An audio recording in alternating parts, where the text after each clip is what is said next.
Subscribe now and press the bell icon. Never miss an update.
प्रिय दर्शकों, सबसे पहले मेरी ओर से आप सभी को हार्दिक नमस्कार। जैसा कि हम सभी जानते हैं कि आज वैलेंटाइन डे है, प्यार मोहब्बत का दिन, जिसका हमारी भारतीय संस्कृति और भारतीय सभ्यता में कहीं कोई स्थान नहीं है। लेकिन इसी के साथ हमारे लिए एक दुखद भरी घटनाओं वाला दिन भी है।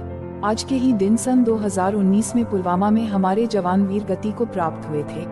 हम सलाम करते हैं उन सभी जवान शहीदों को जिन्होंने की हमारी इस देश की रक्षा के लिए अपनी कुर्बानियां दी। हम सलाम करते हैं देश के उन सभी जवानों को जो आज भी हमारे इस देश की रक्षा के लिए अपना भरपूर मात्रा में योगदान दे रहे हैं। आइए आज हम मिलाते हैं आपको हरियाणा के युवा कवि श्री जयदीप जी से, जिनके द्वारा रचित चंद पंक्तियाँ और उनके द्वारा लिखा गया विषय आप हमारी इस प्रस्तुति के माध्यम से सुनेंगे। अगर आप हमारे इस चैनल पर नए आए हैं तो हमारे इस चैनल के सदस्य बने और ऐसे ही खास दिनों और अन्य चीजों के अपडेट पाने के लिए हमारे चैनल की सूचना को सभी सूचना के मिलने पर व्यवस्थित कर दें, ताकि हमारे हर विषय आपके पास सबसे पहले पहुंच सके। साथ ही विषय अच्छा लगे तो पसंद जरूर करते जाएं, लेकिन अच्छा न लगे तो आप इसका कारण टिप्पणी करके जरूर बताएं।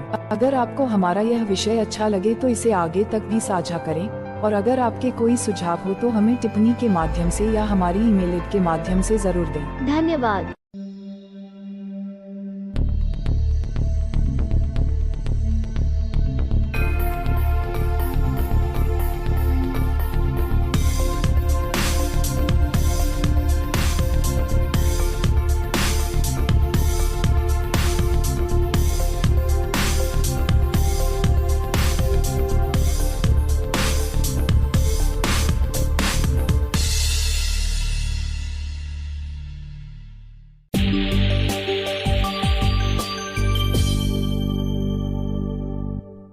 नमस्कार, मैं अशोक आप सभी का तहे दिल से हार्दिक अभिनंदन करता हूं। जैसा कि हम सभी जानते हैं कि आज वैलेंटाइन डे है।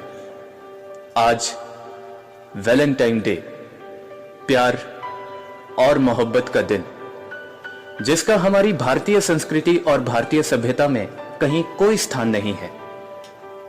लेकिन इसी के साथ हमारे लिए एक दुखद भरी घटना वाला दिन भी है।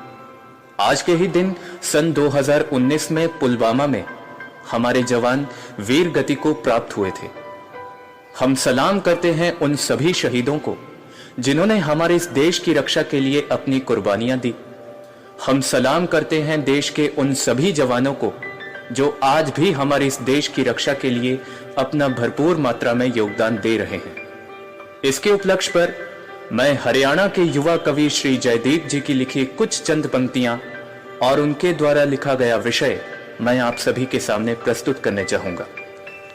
रक्त की धार से मेरे वतन की बात हो जाए, वतन ही धर्म हो मेरा, वतन ही साथ हो जाए। इबादत कर मैं कहता हूं मेरे मालिक मेरे दाता, तिरंगे में लिपट आना मेरी सौगात हो जाए। क्षमा कीजिएगा यदि हम किसी दूसरे देश के झंडे जला देने या उसके मुर्दाबाद के नारे लगा देने को ही देशभक्ति समझते हैं तो शायद हम गलत हैं, क्योंकि हमारी देशभक्ति, हमारी संस्कृति हमें यह सिखाती है कि हम कहें हिंदुस्तान जिंदाबाद, ये सारा जहान जिंदाबाद, क्योंकि हमने सीखा है सर्वे भवन्तु सुखिना सर्वे सन्तु निरामया।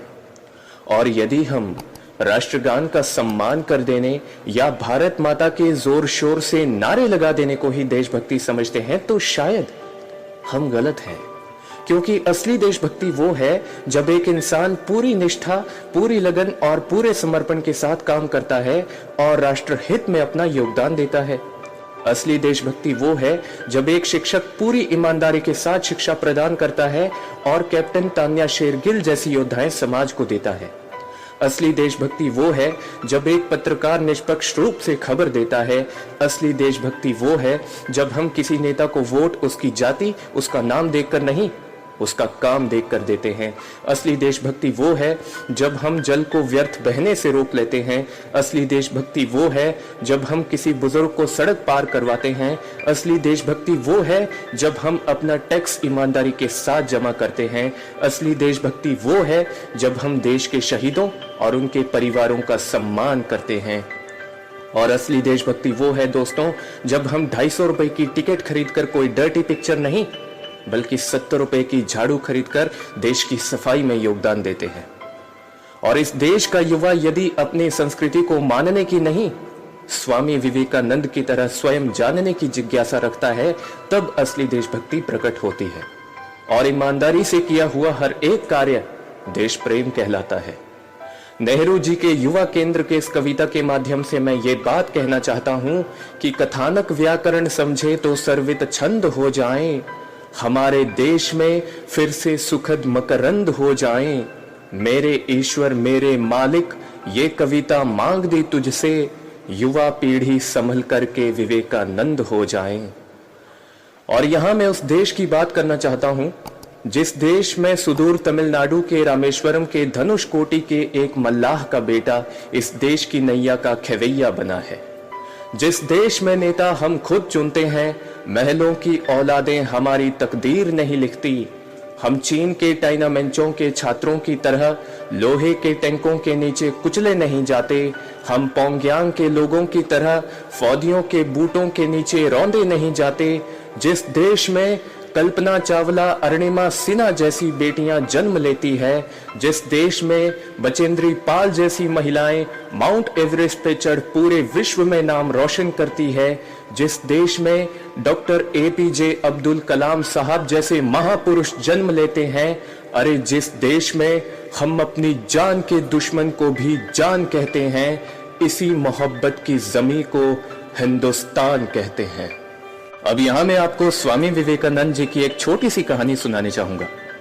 जब स्वामी विवेकानंद विश्व प्रसिद्ध शिकागो की यात्रा पर जाने वाले थे तो उससे पहले उन्होंने मां शारदा जी से अनुमति मांगी कि हे मां, क्या मैं अपनी संस्कृति का प्रचार कर सकता हूं? मां शारदा जी ने उनसे कहा कि हे नरेंद्र, जरा मुझे वो चाकू पकड़ाइएगा।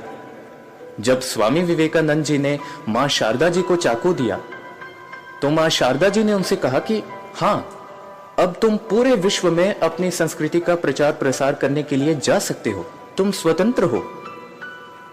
स्वामी विवेकानंद जी ने बड़े आश्चर्य से उनसे पूछा कि मां, आपने तो मेरी परीक्षा ली ही नहीं, आपने तो मुझसे कुछ पूछा ही नहीं, तो आपने मुझे पूरे विश्व में जाने की अनुमति दे दी, वो कैसे? मां शारदा जी ने उनसे कहा कि जब मैंने तुमसे चाकू मांगा तो तुमने चाकू का वो हिस्सा पकड़ा था जो धार वाला था और जिससे चोट लग सकती थी, और मेरी तरफ चाकू का वो हिस्सा था जो लकड़ी का था, जो सुरक्षित था और जिससे चोट नहीं लग सकती थी। इस छोटे से कृत्य को करते हुए तुमने अपने हित से पहले दूसरे के हित की चिंता की, और मुझे तो ये लगता है कि यदि हम अपने हित से पहले दूसरे के हित की चिंता की चेतना का अपने व्यक्तित्व में निर्माण करेंगे, तभी हमारा राष्ट्र निर्माण होगा। हमारे समाज में एक विडंबना है कि हमारे समाज में हिंदू पैदा होते हैं, मुस्लिम, सिख और ईसाई भी पैदा होते हैं, बदकिस्मती से इंसान पैदा नहीं होते। मुझे तो ये लगता है ना हिंदू की जरूरत है ना मुसलमान की जरूरत है, राष्ट्र निर्माण के लिए केवल अच्छे इंसान की जरूरत है। उनके द्वारा लिखित भाव मैं आप सभी के सामने प्रस्तुत करने चाहूंगा। कभी निर्माण की बातें, कभी अरमान लिखता हूं, मनुजता को पनाह मजहब यही फरमान लिखता हूं। स्याही रुक गई जो कर कलम से, फिर कहीं मेरी रक्त की धार से अपने मैं हिंदुस्तान लिखता हूं। हमारा राष्ट्र निर्माण तभी होगा यदि हम अपने चरित्र का निर्माण करेंगे, और हमारे चरित्र का निर्माण तभी होगा यदि हम अपनी संस्कृति का पूरी निष्ठा और पूरी ईमानदारी के साथ निर्माण करेंगे, और हमारा राष्ट्र निर्माण तभी होगा यदि इस देश के संसद से लेकर देश के कोने कोने तक हम स्वयं को हिंदू, मुस्लिम, सिख, ईसाई, ब्राह्मण, क्षत्रिय, वैश्य, हरिजन, बुद्ध नहीं, हिंदुस्तानी कहने में फक्र महसूस करेंगे। और अंत करना चाहता हूं किसी शायर की पंक्तियों के साथ और अपनी तमन्ना के साथ कि काश मेरी जिंदगी में सरहद की कोई शाम आए, काश मेरी जिंदगी मेरे वतन के काम आए। ना खौफ है मौत का, ना आरजू है जन्नत की, बस जब कभी जिक्र हो शहीदों का, काश मेरा भी नाम आए। कोई पूछे मेरे वक्त में तो मेरी ये पहचान लिख देना, उठाना तिरंगा झंडा, छाती पर हिंदुस्तान लिख देना।